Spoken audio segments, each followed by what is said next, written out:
Bienvenidos, Fernando Grijalva aquí de ITM Trading con Lynette Zang. Soy analista señorial aquí de ITM Trading. ITM Trading somos un dealer de metales preciosos en la forma física y en la posición del cliente. Y este segmento que hacemos en español es para ayudar no nomás al mercado hispano para entender, pero también a lo mejor hay gente que habla inglés porque hacemos un resumen de los videos que hace Lynette. ITM Trading especializamos en estrategias para el cliente y les podemos demostrar cómo pueden proteger su dinero. Hoy vamos a hablar de la liquidez de money markets. Vamos a hablar de money markets, que son los fondos de mercado monetario, y vamos a hablar también cómo proteger tu dinero durante el ciclo del reseteo que ya empezó. Así que, Lynette, otra vez bienvenida. En tu video hablas de los money markets, que son los fondos de mercado monetario. ¿Qué es un money market? What is a money market? A money market is a mutual fund, and that fund invests in fiat money assets like short-term bonds, can be commercial paper, can be government bonds, so and different maturities. So some are very liquid, those that are very, very short term, and then there can be some things that are not so liquid inside of those money market funds that are a bit longer term, or there just isn't really a big market for them. Okay. But they are securities. They're not cash. Because I know in your video, and I've personally gone through it too, when you go to the bank and the banker says, hey, we've got these money markets, they're just like cash and they're liquid. You talk about in your video, is it really like cash? No. They just want you to perceive it that way, but no, it is not like cash. Okay. La pregunta que le hice a Lynette es que cuando vas al banco, muchas veces los banqueros te ofrecen, hey, tenemos money markets, fondos de mercado, son como efectivo, como cash. Y la pregunta que le hice a Lynette es que si es como cash, y dijo que no es, porque hay problemas también de liquidez. Y también en tu video hablas de la liquidez o la falta de liquidez, que depende del fondo, de la madurez del fondo, puede haber cargos del 25% al 50%. So in your video, you talk about how liquidity can cause 25 to 50% in fees. Can you explain that? Well, it's not necessarily the fees, right? So we're talking about two different things, okay? Number one, in the new money market reform, there was money market reform in 2014 after a money market fell below $1 in 2008. Oh, wow. And so there was a run on the money markets, and that's when the central bank and our government increased and actually put a $250,000 guarantee behind them because there was a run on the money markets. Then they instituted money market reform in 2014, and in 2020 they discovered that was the reforms that they made, which were about fees and gates to stop people from liquidating, were not high enough. Were not enough. So now they've gone back to reform money markets again. Okay, so tell them that and then I'll explain the other part. Dice Lynette que en el 2014 hicieron reformas nuevas, cómo manejar los money markets, y en el 2020 lo que vieron es que realmente no estaba funcionando porque la liquidez de esos money markets, la gente estaba sacando mucho dinero. They were pulling a lot of money out. Correct. So this was designed to Stop prevent that. Because if not the fees, but the value of that money market, if you're like, well, I'm only going to get, 80 cents on the dollar, 60 cents on the dollar, I'll just leave it there. Most people will leave it. Right. but it wasn't enough. The fees and the gates that they instituted. So now what they're talking about, money markets were required to have liquidity. So if people wanted to withdraw, they were required to have, I think it was, 10 to 30% liquidity. So that would be like cash over here for liquidations.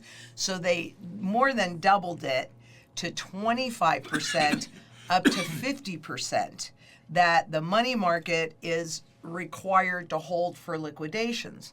But that would likely in a run not be enough liquidity. And so, so you okay? Yeah. You want some water? Thank you. We share. Here, we'll leave it in the middle here. Okay? And so what they're talking about with the fees, they're now putting in swing fees, which are an estimate of how much it would cost to liquidate the illiquid assets in that money market fund. And nobody's going to know, really, I mean, they're just doing a guesstimate. So that's where you put in that you want to liquidate $10,000, and they would probably come back with a little pop-up. If you want to liquidate, $10,000, we're going to send you a check for $5,000 or $6,000. The rest of that being eaten up in fees. So you see how they're two different things. Yeah, so lo que dice Lynette es que cuando hicieron la reforma, pusieron valores de los money markets. Un ejemplo que dijo ella es que si tienes un money market de $10,000 y les hablas y les dices, hey, quiero liquidar esta cuenta, te van a decir, okay, te vamos a mandar $5,000. Right, and that's when you go, no, kind of like an IRA, right? Yeah. People go, oh, I don't want to pay those taxes, so I'll leave it in there. But what they don't realize is that no matter when you liquidate, you're going to be paying. So either they determine how much you're going to be paying, or you decide when is the cheapest, right? Sí, dice Lynette que son como los IRAs, que son posiciones de retiro, que ellos van a determinar el valor de lo que quieres liquidar, te dan un valor bajo y de esa manera dices, ¿sabes qué? Mejor no lo dejo ahí, que realmente es la meta de los bancos. Ellos no quieren que saques el dinero. So I said, part of their plan is they don't want you to pull the money out. Correct. Because you said in your video also, since 2020, $5 trillion have gone into money markets. Right, especially since SVB and Signature Bank recently failed, right? So a lot of money has come out of the smaller community banks, and some of it has gone into the large banks, but most of it has gone into the money markets with that perception that it's just like cash, when it's really not. It is a mutual fund, and they can also say, just like a bank can say, no, you can't have your money, the money markets can say, no, you can't have it. And if the money market fails in any way, you'll be lucky to get half your money if you're lucky. Well, yeah, if Or you're less, lucky. right. I mean, in 2008, I had a client that was actually in that fund during that time. And she never got all of her money back out of it. And I could be wrong on this because it was a while ago, but I believe it was something like 3 years or so before she even got access to that money in that money market. It happened to be in her 401k, so it wasn't that impactful for her. And she didn't get 100% back. She only got a percentage of it. But when she made that exchange, they took the money like that. Well, yeah, because it fell below $1. See, that's the perception. If the money markets hold it at $1, that's why you think it's like a savings account. Oh, okay. Okay? Dice Lynette que ella tuvo un cliente en el 2008 que estaba en una posición similar y tuvo que esperar 2-3 años para poder sacar ese dinero porque le estaban diciendo, bueno, te podemos dar esto, esto, esto. Por eso dice Lynette que los money markets, los fondos de mercado, no son como efectivo, no son como cash y son susceptibles a los valores de la bolsa de valores, de Wall Street, de todo eso. También en tu video, also in your video, Lynette, the fiat money, you talk about how it's never your money. Hablas en el video que este dinero no es tuyo, aunque... Federal Reserve note.